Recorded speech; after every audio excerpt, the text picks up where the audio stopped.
So, hello students, how are you? I hope everybody is okay. So students, let's start today's class. आज हम लोग पढ़ेंगे maths का chapter number 4. पहले हमने इसको छुड़ाया था ताकि हमें लगा कि जब स्कूल खुलेंगे तो हम इसको तब कराएंगे, सामने प्रैक्टिकली कराने में ज़्यादा अच्छा है. बट अभी एग्जाम्स आने वाले हैं और ये चैप्टर सिलेबस में है तो हम इसको शुरू करते हैं. तो बिफोर स्टार्टिंग द चैप्टर और बिफोर कि हम ज्योमेट्री पढ़ें उससे पहले हम ज्योमेट्री की कुछ चीज़ें जान लेते हैं. सभी के पास में ज्योमेट्री बॉक्स होगा तो आप इन सब चीज़ों को पहले से भी जानते हैं. एक बार हम इनको फिर से रिकॉल कर लेते हैं. सबसे पहले हमने लिया है एक अपने हाथ में ये, जिसको आप देख पा रहे हैं, इसमें कुछ नंबर्स लिखे हुए हैं. ठीक है, ये कुछ नंबर्स लिखे हैं. इसको क्या बोलते हैं? रूलर और स्केलर. इसके दो नाम हैं. ठीक है, मेजर करने के लिए इसको हम रूलर बोलते हैं. दूसरा है हमारे पास में एक दूसरे ऑब्जेक्ट्स है जिसको आप अच्छे से जानते हैं, इसको है ना, इस तरह से. इसमें हमने यहाँ पेंसिल, आप पेंसिल लगाते हैं, हमारा एक बोर्ड वाला है तो इसमें चौक लगी है. इसको बोलते हैं कंपास. क्या बोलते हैं? कंपास. जो अभी दो चीजें दिखाई गई हैं, सबसे ज्यादा यूज इन्हीं का आप करेंगे, इन्हीं से सब चीजें कंस्ट्रक्ट करेंगे. इसके बाद दूसरा कंपास के जैसा एक और है, इसमें पेंसिल नहीं लगी हुई है, दोनों टिप पॉइंट है. इनको क्या बोलते हैं? Tip point. इसको बोलते हैं डिवाइडर. क्या है ये? डिवाइडर. इसमें एक टिप पॉइंट होता है, टिप पॉइंट यानी फिक्स पॉइंट, और एक होता है पेंसिल पॉइंट. हम बाद में इसको बोलेंगे बार बार. ये हो गया डिवाइडर. देन इसके बाद एक दूसरा ऑब्जेक्ट इंस्ट्रूमेंट है आपका ये वाला, जो आपके सभी के पास होगा, हाफ सर्किल की शेप में. हाफ सर्किल की शेप में है, इसको हम बोलते हैं बच्चों प्रोट्रैक्टर. क्या बोलते हैं? प्रोट्रैक्टर. और इसका यूज क्या है? इसका यूज क्या है? एंगल्स का मेजरमेंट करने में इसका हम यूज करते हैं. देन एक और है हमारे पास में ऑब्जेक्ट ये वाला, इसको हम सेट स्क्वायर बोलते हैं. क्या बोलेंगे बच्चों? इसको सेट स्क्वायर. और इसका भी हम यूज करेंगे. ठीक है, सेट स्क्वायर दो होते हैं. एक और है हमारे पास, एक होता है 45 डिग्री के लिए और एक होता है 90 डिग्री के लिए. ठीक है, तो now we are going to start the exercise. What is the chapter है प्रैक्टिकल ज्योमेट्री. तो बच्चों ज्योमेट्री को प्रैक्टिकल करने के लिए हमने इंस्ट्रूमेंट्स आपको दिखाए हैं सारे ज्योमेट्री बॉक्स में जो होते हैं. बाकी पेंसिल, रेजर वो आप बचपन से जानते हैं. तो अब हम देखते हैं कि अब हम क्या सीखेंगे इस चैप्टर में. जितना भी है प्रैक्टिकल ज्योमेट्री में सिर्फ एक ही चीज आपको सीखनी है पूरे चैप्टर में, वो है कंस्ट्रक्टिंग क्वाड्रिलेटरल्स. क्या कंस्ट्रक्ट करना है आपको पूरे चैप्टर में? Constructing quadrilateral. चैप्टर का नाम है प्रैक्टिकल ज्योमेट्री और कंस्ट्रक्ट करना है क्वाड्रिलेटरल्स. तो पूरे चैप्टर में हमें सीखना है कि क्वाड्रिलेटरल्स को कैसे कंस्ट्रक्ट किया जाता है. डिफरेंट केसेस दिए होंगे और डिफरेंट तरीके से हम उसको करेंगे और बहुत ही इजी है. एक प्रैक्टिकल ज्योमेट्री का एक क्वेश्चन आप करेंगे एक्सरसाइज का, बाकी सब समझ में आ जाए. ओके बच्चों, तो अब हम शुरू करते हैं कि हमें क्या करना है. तो एक्सरसाइज में हमने पहले लिया है एक्सरसाइज 4.1 शुरू करने से पहले इस पूरी एक्सरसाइज में क्या किस तरह के क्वेश्चन दिए हैं. when the length of four sides and a diagonal are given. यानी जब किसी क्वाड्रिलेटरल की 4 साइड्स दी गई हैं और एक डायगोनल दिया गया है, तब उस कंस्ट्रक्शन उसको हम कैसे कंस्ट्रक्ट करेंगे. समझ में आ गया? यानी you have all 4 sides and a diagonal also. ठीक है, तो पहले ही क्वेश्चन हम इसका उठाते हैं एक्सरसाइज 6.4.1 का, आपकी टेक्स्ट बुक में है. तो construct the following quadrilaterals. The first question में दिया गया है कि अब जो दिया है कि क्वाड्रिलेटरल ए बी हमें बनाना है. क्या बनाना है? Quadrilateral A B C D is name, इसका नाम है, इन विच ए बी का वैल्यू हमें दिया है. A B is 4.5 centimetre. B C given है, B C is 5.5 centimetre. C D is equal to 4 centimetre.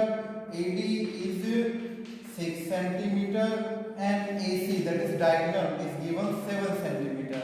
ये सब देने के बाद में आपको इसको कंस्ट्रक्ट करना है. ठीक है, तो शुरू करते हैं. तो फर्स्ट ऑफ ऑल बच्चों आपको दो चीजें याद रखनी है. तो वो यहाँ तक क्वेश्चन. अब हम इसे कैसे सोल्व करेंगे?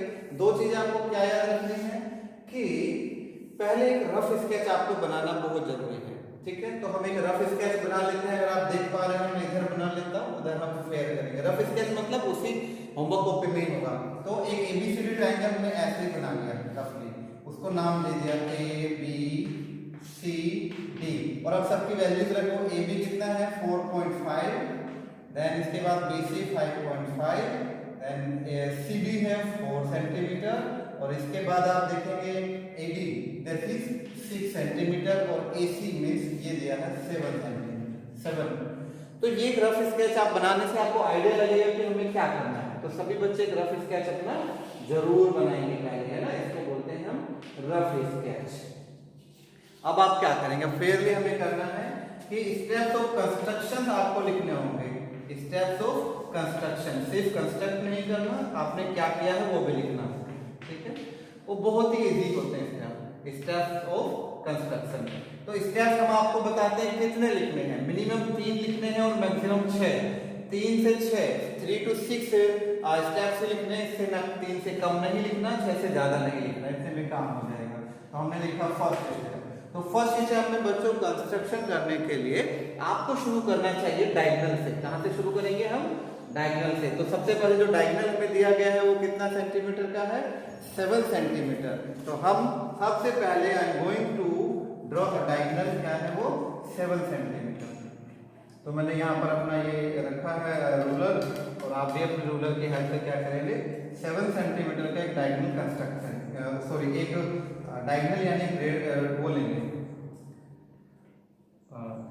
Line segment. तो इसका नाम क्या है AC, और ये कितने का होगा 7 सेंटीमीटर। सबको दिखाई दे रहा है, ये आपने बना लिया। उसके बाद अब आप देखेंगे कि A के और C के साथ में क्या क्या आपको दिया गया है जो आपको बनाना है।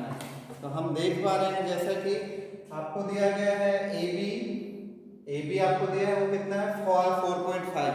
तो बच्चों आप कंपास की हेल्प और रूलर की हेल्प से 4.5 का डिस्टेंस इसमें कवर कर लेंगे। कितना डिस्टेंस कवर करेंगे 4.5। तो आप देखिए इसमें 4.5 रेडियस फिक्स कर लेंगे, 4.5 ये इस तरह से आप भी करेंगे। 4.5 हुआ, 4.5 का मेजरमेंट लेके कहां से, B से, AB है ना, तो A पर रखेंगे टिक पॉइंट और इस तरह से आर्क मार देंगे।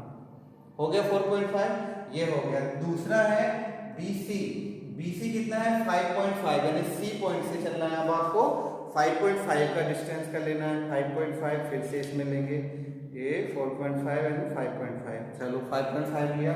अब C से, क्योंकि BC है ना, तो B तो है ही नहीं आपके पास, AB था तो A से बना दिया, BC में C है तो C पर रखेंगे टिक पॉइंट, और इसको C पे रखने के बाद यहाँ से कट ऐसे मारना है।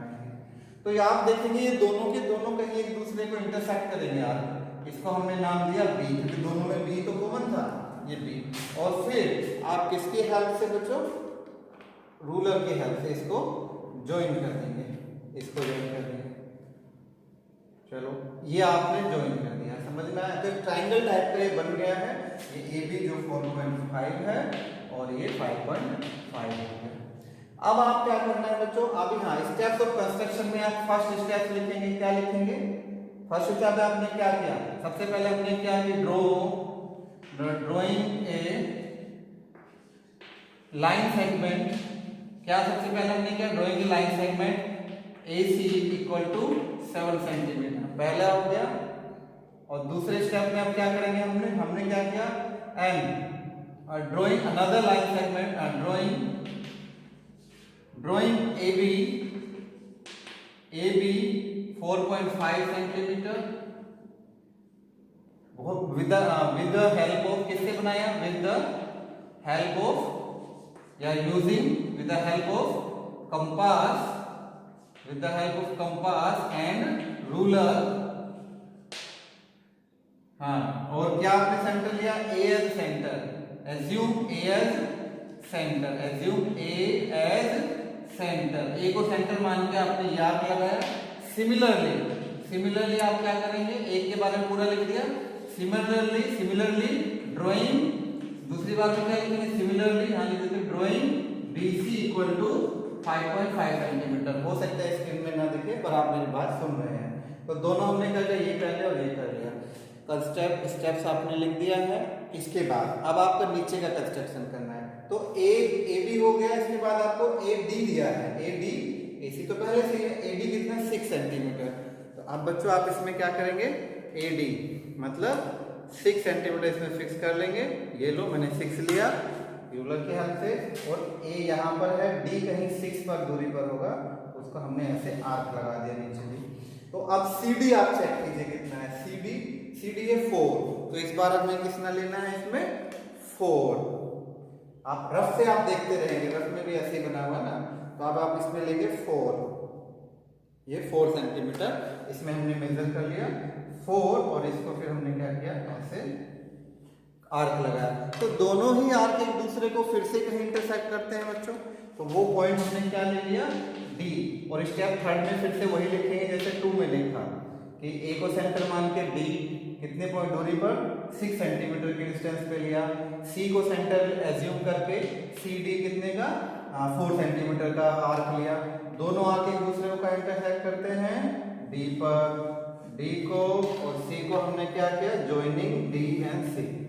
तो इस तरह से आपका जो एक ट्रायंगल था ये कंस्ट्रक्ट हो गया। तो hence ABCD is required quadrilateral। ठीक है बच्चों, तो ऐसे आपने पहला क्वेश्चन किया। कंस्ट्रक्शन में जो आप लिख रहे हैं, स्टेप्स में जो आपने सीखा है, जो आप कर रहे हैं, वही अपने वर्ड्स में लिखना है। एग्जाम्पल में भी 1-2 दिए गए हैं, वो आप कर सकते हैं। तो आई होप कि ये समझ में आया होगा। ओके स्टूडेंट, अभी हम देखेंगे इसमें क्वेश्चन नंबर 4। इसका 4th सेक्शन और दिया है, जहां पर बोला है कि रोम्बस। इसका 4th सेक्शन में पूछा है कि एक रोम्बस हमें बनाना है ना। We have to construct a rhombus BEST, BEST BEST करके रोम्बस है, जहां हमें 2 चीजें हमें बताई गई है। एक तो BE का वैल्यू हमें दिया गया है 4.5 सेंटीमीटर, और एक दिया है ET का वैल्यू है 6 सेंटीमीटर। ठीक है, ET का वैल्यू 6 सेंटीमीटर। बस ये 2 ही चीजें बताकर हमसे रोम्बस के लिए पूछ लिया गया है ना। Interesting question. ठीक है, अभी हम इसको बना सकते हैं कैसे। सबसे पहले आप क्या बनाएंगे, रफ स्केच। क्या बनाएंगे, रफ स्केच। बच्चों रफ स्केच बनाना बहुत जरूरी है, वरना आप बना नहीं पाएंगे। तो रफ स्केच में हमने ऐसे ही रोम्बस बना लिया। रोम्बस जानते हैं ना सभी, क्या होता है रोम्बस, बोलो। हाँ, rhombus all sides are equal and opposite angles equal. तो इसमें BE का वैल्यू BE बेस्ट करके रोम्बस है, जिसमें BE हमें दिया गया है 4.5 सेंटीमीटर एंड ET की वैल्यू है 6 सेंटीमीटर। ET ये दिया है 6 सेंटीमीटर। 2 ही चीजें दी हैं, बाकी हम खुद से कर लेंगे क्योंकि ये रोम्बस है। रोम्बस और स्क्वायर में अगर एक साइड भी बता देता है तो मींस की सारी साइड ही पता चल गई हमें, क्योंकि ऑल साइड्स क्या होती हैं, इक्वल होती हैं। अभी समझ में आया। और ET जैसे अभी पहले क्या, steps of construction. Steps of construction में जो आप लिखेंगे खुद से, ये आपका काम है ना, ये आप अपने आप से बताया ना, कम से कम 3 और ज्यादा से ज्यादा 6, मिनिमम 3 और मैक्सिमम 6। बुक में एग्जाम्पल है, उनको देख के भी आप लिख सकते हैं। बहुत इजी होता है, ये अपना ही लिखना होता है, उतना ही अच्छा है, ज्यादा कॉपी की जरूरत नहीं होती।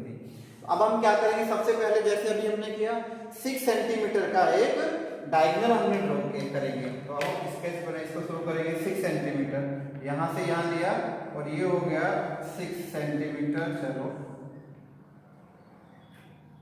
ये आप भी यूजिंग रूलर आप 6 सेंटीमीटर का एक वो लेंगे, ET लाइन सेगमेंट हो गया।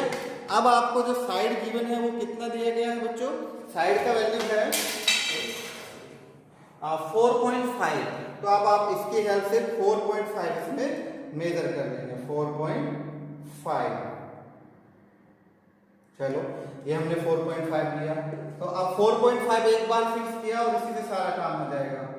एक arc E as centre, mark arc, T as centre, take arc. Similarly नीचे भी करेंगे हम, T एज सेंटर डाउनवर्ड और ऐसे ही E as centre below the ET। एक अबव मार्क लगाएंगे और बिलो लगाएंगे। अबव और बिलो लगाने के बाद में हम देखेंगे एक पॉइंट यहाँ और एक पॉइंट यहाँ है। तो इस पॉइंट को हम क्या करेंगे, हमने क्या माना हुआ है रफ स्केच में, इसको B। तो ज्वाइनिंग क्या लिखेंगे, BE एंड ज्वाइनिंग BT। समझ में आया। और ऐसे ही नीचे जो दिया था लास्ट में S आया, तो ज्वाइनिंग ES, ये मैं इसलिए बोल रहा हूँ ताकि आप स्टेप कंस्ट्रक्शन में बातों को लिख सकें। Joining ES and TS। तो ये आपका हुआ 6 सेंटीमीटर और ये 4.5 सेंटीमीटर रोम्बस, सारी इक्वल साइड है। तो it is hence BEST is क्या लिखेंगे लास्ट में, रिक्वायर्ड क्वाड्रिलेटरल। ठीक है बच्चों, रिक्वायर्ड क्वाड्रिलेटरल। लेक्चर। तो ऐसे आप इसको कंप्लीट करेंगे तो पूरी एक्सरसाइज खत्म हो जाती है। अब हम अगली क्लास में आगे शुरू करेंगे, ठीक है बच्चों। ओके, तो take care of your self, thank you being with me, have a nice day.